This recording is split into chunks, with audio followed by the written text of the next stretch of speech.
Krishnamurti, partie 3. C'est la troisième partie. Traduction oralement de la vie de Krishnamurti.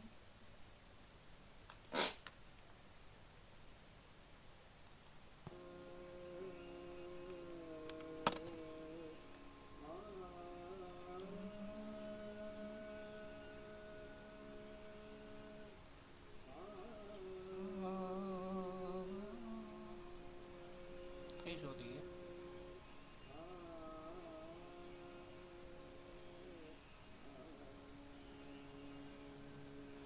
Krishnamurti est réellement le meilleur. Disons le meilleur de notre temps, de notre génération. Parce qu'il traite des sujets du moment présent, de la vie.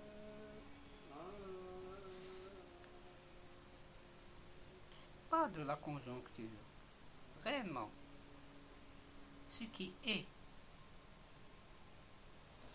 Mais ça dépend du niveau d'évolution de chaque personne. Personne ne peut changer un autre.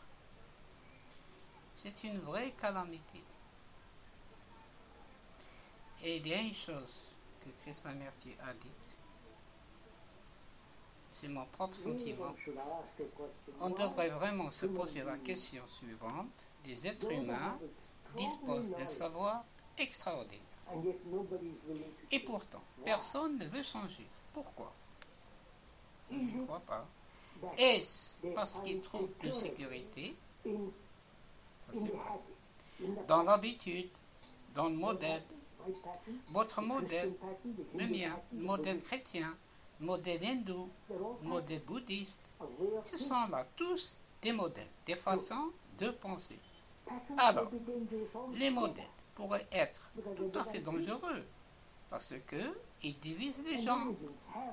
Et les religions ont divisé les gens.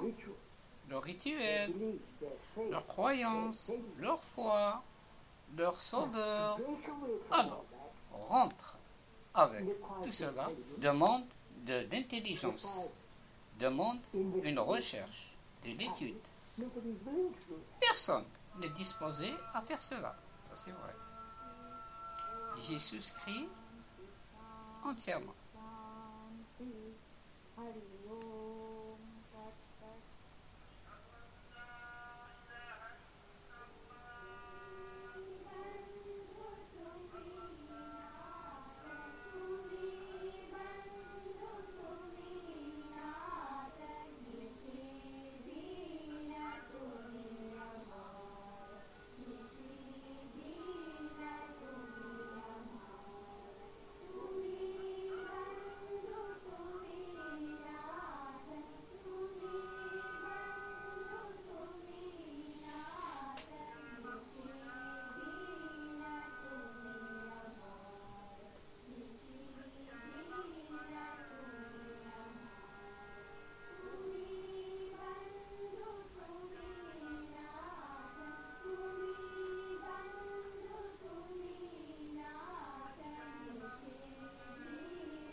Depuis l'enfance, on nous enseigne la comparaison. On nous dit qu'il doit être aussi malin que ton frère. Ou à l'école, vous ferez mieux d'obtenir de meilleures notes qu'un autre. Vous êtes donc toujours comparé. Et vous apprenez à comparer, n'est-ce pas? Je dis, ne vous comparez à personne.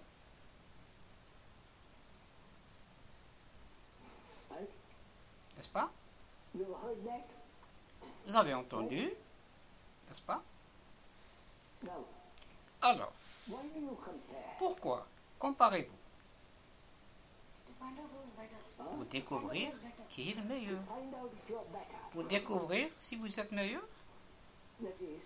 C'est-à-dire, vous vous comparez à elle. Elle est bien plus intelligente, plus brillante, plus astucieuse. Et ainsi, en vous comparant à elle, vous vous laissez aller. Mais si vous ne vous comparez pas, vous laissez-vous aller? Non. Écoutez seulement. Écoutez attentivement. À l'école, aux examens et durant toute la vie, on compare. Dites à votre professeur de ne pas comparer.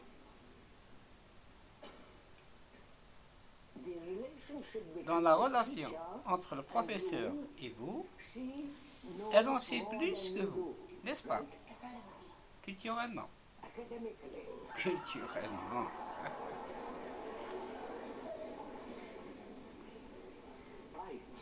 Grand Dieu.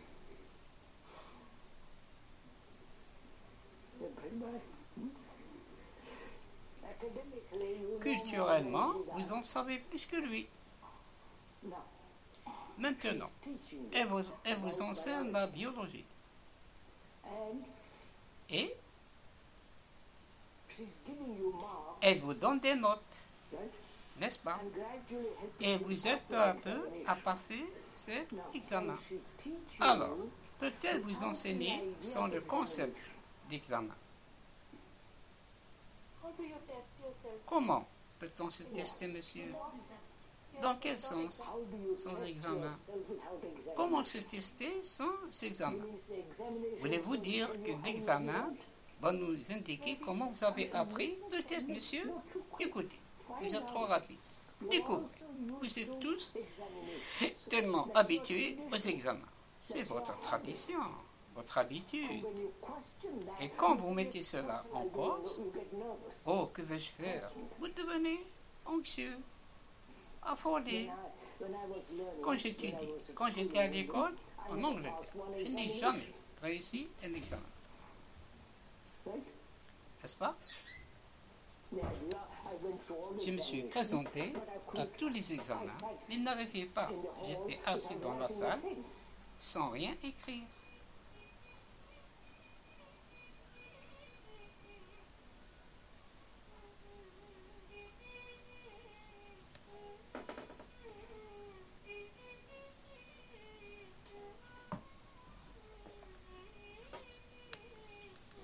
Il y a une chose à laquelle, une question plutôt, je me suis posée.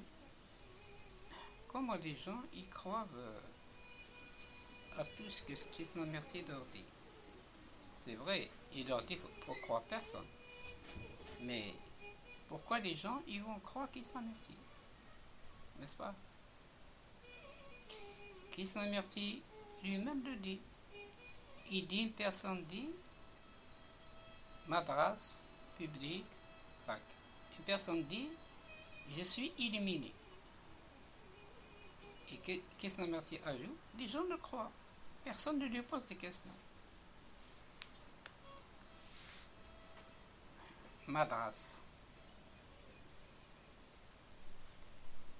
Je pense que Madras, tout ceci vous intéresse-t-il? Qu'est-ce que la vie pour vous? Votre vie. Qu'est-ce que votre vie? Quelle est cette vie que vous vivez quotidiennement? Dépendance, attachement, douleur, contrariété, colère, irritation, souffrance. Vous connaissez tout cela, n'est-ce pas? C'est votre vie quotidienne. Se rendre au temple et faire tinter la cloche et faire la puja, faire du yoga. Nous disons que c'est cela notre vie. Qu'entendez-vous alors par une vie religieuse? Dites-le moi. Qu'est-ce pour vous que la religion? Le mot religion signifie rassembler toute votre énergie. C'est tout ce qu'il veut dire. Comprenez-vous? Rassembler toute votre énergie pour chercher, pour découvrir. N'est-ce pas? Et non toute l'absurdité des temples, des rituels, etc. Ceci non plus, monsieur, ce que vous vous mettez sur la tête. Vous voyez comme vous acquiescez à tout?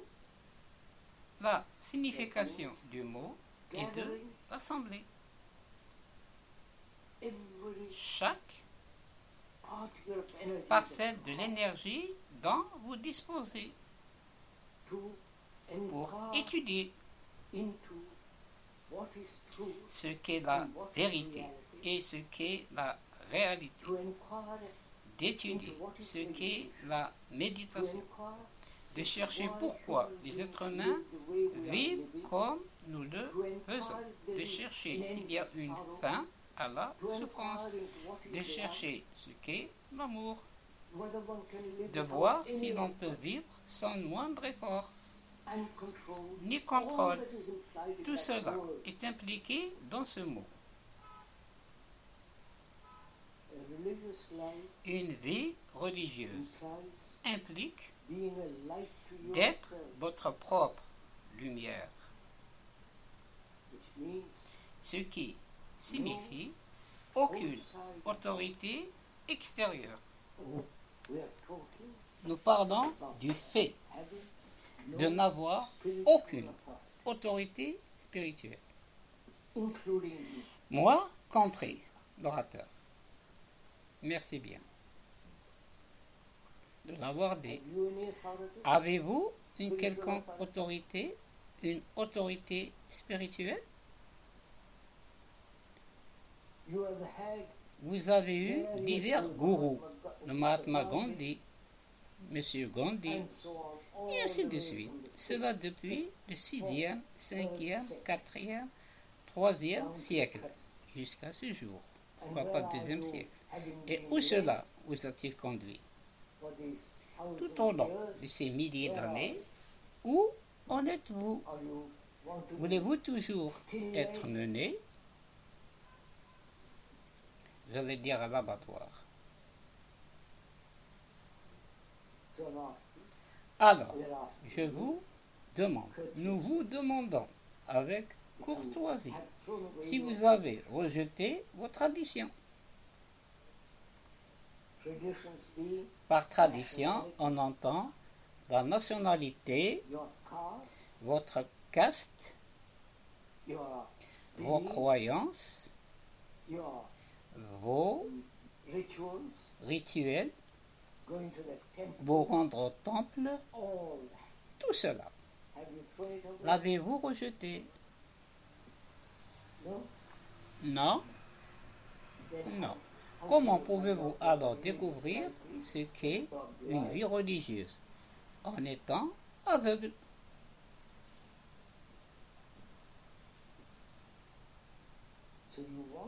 Vous voulez donc découvrir ce qu'est une vie religieuse tout en ne voulant pas quitter votre petite enclave, n'est-ce pas?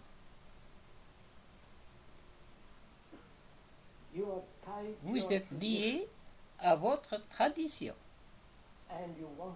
et vous voulez étudier une chose qui requiert un esprit capable, un cœur qui peut vraiment aimer. Sans cela, sans vous être libéré de votre tradition, de votre culture, de votre croyance, comment pouvez-vous découvrir quoi que ce soit? Vous pouvez répéter ce qu'a dit la Gita ou les Upanishads ou tout autre livre. Qu'est-ce que cela vaut? L'autre jour, on m'a raconté que certains gourous donnent à présent des conférences ou des causeries sur la Gita. Est-ce correct? Ils sont des centaines, des milliers à s'y rendre pour les écouter. Qu'est-ce que cela vaut? À quoi jouons-nous tous, messieurs? On ne voit apparemment pas sa propre tragédie. N'est-ce pas, monsieur? Chacun se sent concerné. Hein? Vous voyez tous les visages. Et chacun croit que lui, il est à l'abri, il est bien.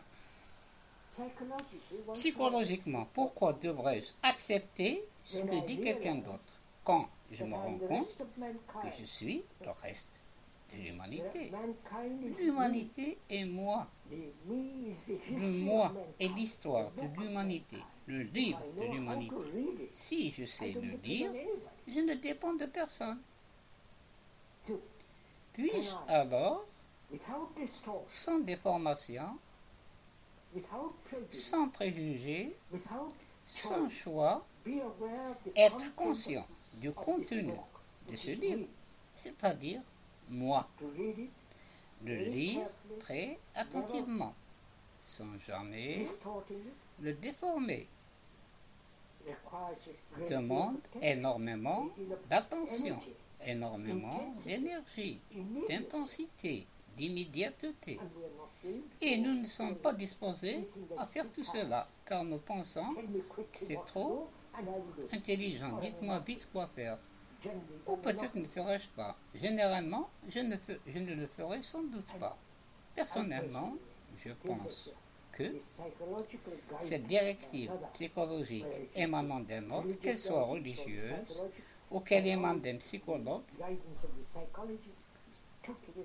est totalement erronée.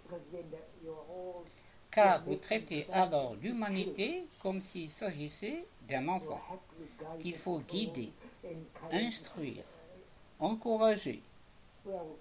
Nous sommes tous des êtres humains adultes, après ces 5 ou 10 millions d'années.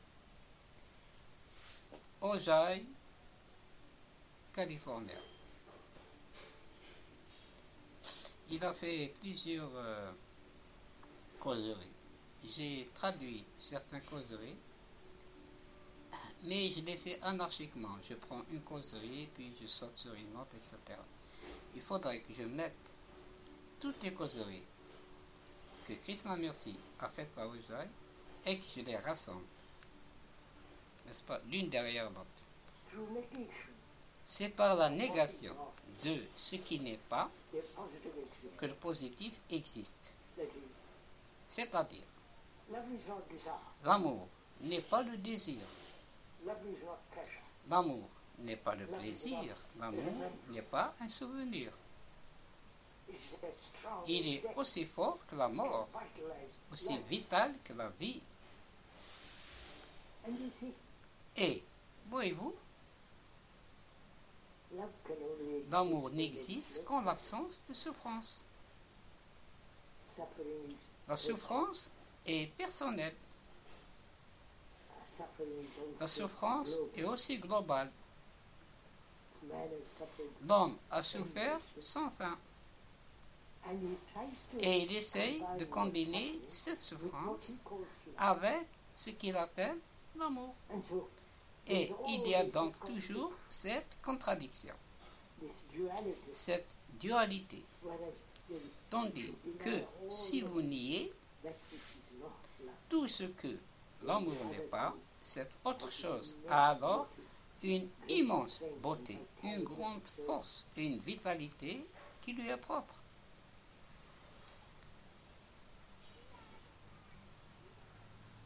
Je pense là,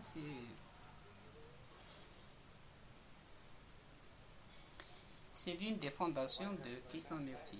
Il en a 3 ou 4. Pourquoi? Parce que les mathématiques, c'est de l'ordre. 2 plus 2 plus 2 font 6. Cela, c'est l'ordre. n'est-ce pas? Ça n'est forcément séquentiellement. Ainsi, les mathématiques et toute la complexité qu'elles comportent sont une série de séquences et de l'ordre, n'est-ce pas?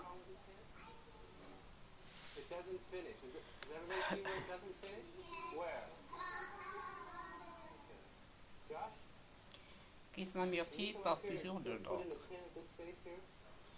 En fin de compte, l'ordre, c'est la logique.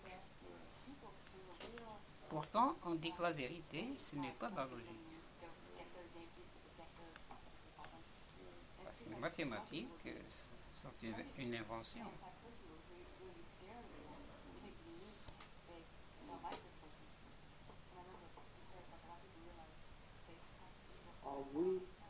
Sommes-nous conscients de notre responsabilité à l'égard des nôtres?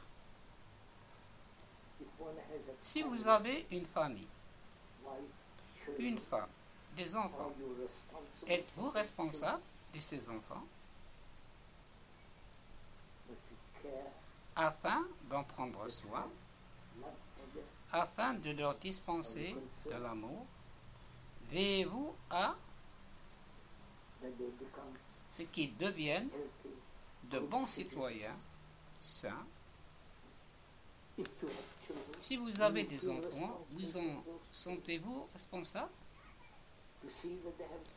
Veillez à ce qu'ils reçoivent une bonne éducation, afin qu'ils ne soient pas tués dans une guerre, qu'ils ne deviennent pas médiocres. Ou n'avez-vous pas du temps à leur donner? Parce que vous devez aller gagner de l'argent, comme le père et la mère le font à notre époque, qui n'ont que très peu de temps pour leurs enfants. C'est un fait. Alors, où se situe votre responsabilité? Oh, tout ceci ne vous intéresse pas. On demande alors, qu'est-ce qui vous intéresse? Je pense que c'est une question légitime. On peut parler de l'amour, de la liberté et de la beauté des cieux, mais ce n'est là qu'un intérêt extérieur. Mais fondamentalement, qu'est-ce qui nous intéresse nous-mêmes? C'est exact. Vous vous intéressez à vous-même, n'est-ce pas? Attendez, c'est tout à fait cela. Chacun s'intéresse à lui-même. C'est là-dessus que se fonde notre société, notre culture, la religion, n'est-ce pas? Chacun s'intéresse à lui-même, à son progrès et tout le reste.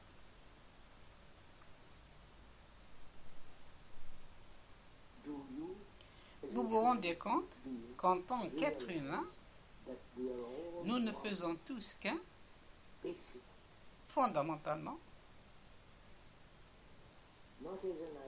pas comme une idée, mais comme un fait. Car quand vous vous rendez en Inde, vous voyez la misère, la confusion, l'anxiété, le désespoir des gens qui courent vers les petits dieux mesquins qu'ils ont créés. Vous venez en Europe, c'est exactement la même chose. Ils ont leur Jésus, leur Christ. Vous suivez? Vous venez ici, c'est exactement pareil. Vous comprenez, monsieur? Il faut d'abord prendre conscience, pas verbalement, mais dans votre cœur, dans tout votre être pensant, que les êtres humains du monde entier passent par les mêmes angoisses que celles que nous éprouvons. La solitude, le désespoir, les dépressions, l'incertitude extraordinaire, l'insécurité qui vivent à 15 000 km ou à 3 000 km d'ici, ils sont tous psychologiquement liés les uns aux autres. Si l'on s'en rend compte profondément dans ses tripes, dans son sang, dans son cœur, dans son esprit, alors on est responsable.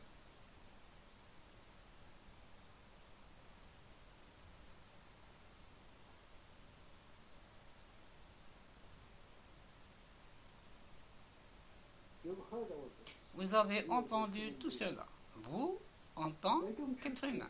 Pourquoi ne changez-vous pas? Qu'est-ce qui vous en empêche?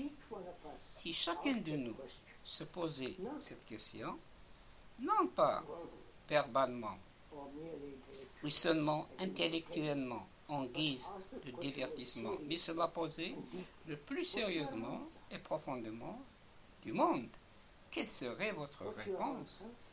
Quelle est votre réponse à ce problème? À savoir que les êtres humains qui ont vécu ainsi de millénaire en millénaire, pourquoi n'ont-ils pas changé? Vous là qui écoutez en ce moment, pourquoi n'avez-vous pas changé? Si vous ne changez pas, vous en connaissez les conséquences.